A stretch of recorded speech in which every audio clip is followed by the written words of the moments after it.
કચ્છ જિલ્લામાં પ્રવાસનની season November મહિનામાં શરૂ થઈ જાય છે. કચ્છ જિલ્લામાં પ્રવાસનની સિઝન શરૂ થતાની સાથે જ પ્રવાસીઓનો વધારો થયો છે. ત્યારે કચ્છમાં પ્રવાસીઓનો વધારો થતાની સાથે જ ફ્લાઇટ ટિકિટના ભાવ આસમાને પહોંચી રહ્યા છે. ટિકિટના ભાવ વધતાની સાથે જ એરલાઇન્સ ટિકિટના ભાડું ઓછું કરે તેવી પ્રવાસીઓ માંગ કરી રહ્યા છે. ફ્લાઇટનો પ્રશ્ન એક સળગતો પ્રશ્ન છે ને, જે ઘણા સમયથી છે, એવું નથી કે હમણાંથી છે. ને ખાસ કરીને આપણે વાત કરીએ ને તો નવેમ્બર, ડિસેમ્બર ને જાન્યુઆરી, આ 3 મહિના કચ્છ માટે આપણી દ્રષ્ટિએ જોઈએ ને તો એક સોનાના દિવસો છે. અને એનઆરઆઈ ની આવક જાવક ખૂબ જ હોય છે, કારણ કે ડિસેમ્બરમાં લગભગ આખા વિશ્વમાં વેકેશન હોતું હોય છે. એટલે એનઆરઆઈ નો ટ્રાફિક હોય છે. પ્લસમાં નવેમ્બર મહિનાથી રણોત્સવ ચાલુ થાય છે. તો રણોત્સવનો ટ્રાફિક જોકે આ વખતે થોડોક ઓછો છે, છતાં પણ ફ્લાઇટના ફેર ભુજથી 2 ફ્લાઇટો છે, માત્ર મુંબઈની જ છે. એક એર ઇન્ડિયા છે, એક એલાયન્સ એર છે. તો અત્યારે એમના ભાડાની વાત કરીએ ને તો લગભગ એપ્રોક્સિમેટ 25,000 સુધી પહોંચી ગયા છે વન વે.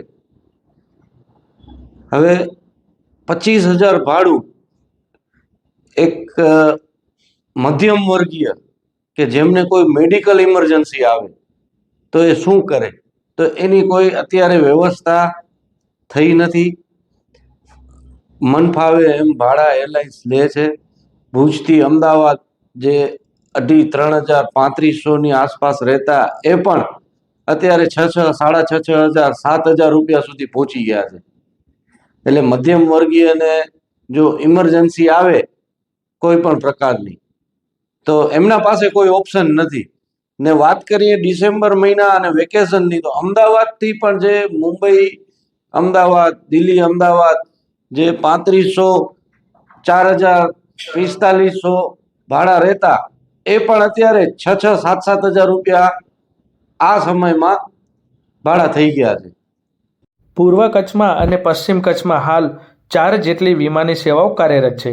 જે 4 ફ્લાઇટ સેવાઓ પૈકી ભુજથી મુંબઈ સુધી 2 ફ્લાઇટ, કંડલાથી મુંબઈ સુધી 1 ફ્લાઇટ, આ સિવાય ભુજથી અમદાવાદ સુધી 1 ફ્લાઇટની સેવા હાલમાં ચાલુ છે. ત્યારે નવેમ્બર, ડિસેમ્બર અને જાન્યુઆરીમાં પ્રવાસીઓની સિઝન શરૂ થતાં મુંબઈથી ભુજ વચ્ચે ફ્લાઇટનું ભાડું 25,000 સુધી પહોંચી ગયું છે. અત્યારે અમે અગાઉ રજૂઆતો કરેલી છે, મૌખિત કરેલી છે, લેખિત પણ કરેલી છે. અમારી સાથે chamber of Kutch, chamber of commerce Kutch, Bhuj, આપણા અનિલભાઈ ગોર, એ પણ સારી એવી મહેનત કરી રહ્યા છે. કચ્છના મીડિયા, આપ સર્વેના માધ્યમથી પણ અમે રજૂઆતો વારંવાર કરી છે. એનઆરઆઈ એસોસિએશન દ્વારા પણ રજૂઆતો કરેલી છે. પણ આ રજૂઆતોનું અસર કેમ નથી થઈ રહી, એ એક લોકોમાં પ્રશ્ન ઊભો થઈ રહ્યો છે. મને એવું છે કે તાત્કાલિક ધોરણે આનું નિરાકરણ આવે. ફ્લાઇટના ભાડાની એક સીમા બાંધી, સરકાર દ્વારા સીમા બાંધીને ચાલે તો બધાને પરવડે એમ છે. ટૂર ઓપરેટર એસોસિએશન ઓફ કચ્છના પ્રમુખ અંશુલભાઈ વચ્છરાજાણીએ જણાવ્યું હતું કે હાલમાં કચ્છ જિલ્લામાં પ્રવાસીઓની અવરજવર વધી રહી છે અને નવી ફ્લાઇટ તેમજ ફ્લાઇટના ભાડાના વધારો એ ખૂબ જ ગંભીર પ્રશ્ન છે. ફ્લાઇટના ભાડામાં વધારો થતાં મધ્યમ વર્ગના મુસાફરો માટે મુશ્કેલીઓનો પ્રશ્ન છે. ભુજથી અમદાવાદનું ભાડું પહેલાં 4,000 હતું, જે હવે 7,000 સુધી પહોંચી ગયું છે. મુંબઈથી ભુજનું ભાડું પહેલાં 7,000 હતું, જે હવે 25,000 જેટલું પહોંચી ગયું છે.